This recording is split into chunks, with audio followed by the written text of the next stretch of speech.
لە یەکێک لە یاریەکانی هەفتەی هەشتەمی خولی نایابی کوردستان پێشمەرگەی هەولێر لە پیرمام لەسەر یاریگای خۆی پێشوازی لە ئاکرێ کرد. لانیوە یەکەم بەهۆی هەستیاری بارودۆخی هەردوو تیپ یاریەکی تەواو داخراو کرا. پێشمەرگەی خاوەن ماڵ تەنها ئەم لێدانەی بۆ گۆڵی میوانەکەی هەبوو. ئاکرێ لە دوایین پێنج خولەک دەستی بە فشارەکانی کرد، لە چوار دەرفەت هەوڵی هەژاندنی تۆڕی گۆڵی خاوەن ماڵیدا، بە تایبەت لەم لێدانە سەرەی مستەفا حەنون، بەڵام ستون بووە بەربەستوو نیوە یەکەم گۆڵی بەخۆیەوە نەبینی.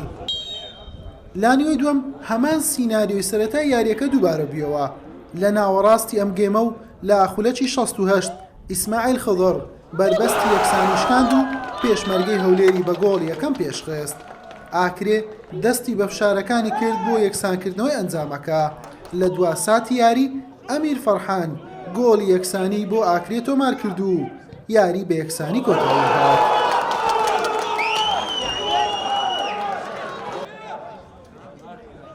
دەتوانم بڵێم یەکێک لە یاریە خۆشەکان بوو لە خۆلی کوردستان ئەو جارە، چونکە هەردوو تیپ یعنی هەم بە حەزەر تۆپانێمان دەکرد و هەم دەمانویست سەرکەوتن بەدەستبینین بەڕاستی، یعنی هەردوو لە بۆ ئەو یاریە لە بۆ هەردوو لامان زۆر گرنگ بوو، بۆیە دەتوانم بڵێم بە هەستیاری کەمەک هەستیار بووین و کە گۆڵیشمان تۆمار کرد دەمانویست یعنی بەرگری لە گۆڵەکەمان بکەین لە بۆ ئەوی گۆڵ نەخۆینەوە، بەڵام خوای گەورە دیارە ئەوهای پێ باشترە.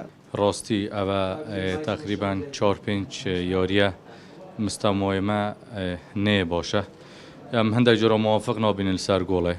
ئیشاڵا سوزە دەین بۆ یاریت بهێت ئەف ئەنجامێت خراپ ئیشاڵا بەرواژ لێ بێن بکەینە ئەنجامێت باش. وەڵی هەمومان بەرپرسین هەر لە من وە دەست پێ بکە هەتا دەگەیتە ئاخر لعب. گەمەکانی بیدایەتیش بەڕاستی 5 تا 6 یاریزانی ما مصابن هەتا ئێستاش چاریان نەگەڕاینەوە، ئەوەش و کارێکی سەرەکیە.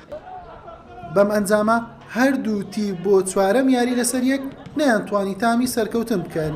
پێشمەرگەی هەولێر 10 خاڵی هەیە و ئاکرێش 9 خاڵ لە ناوەڕاستی ڕیزبەندی یانەکانن.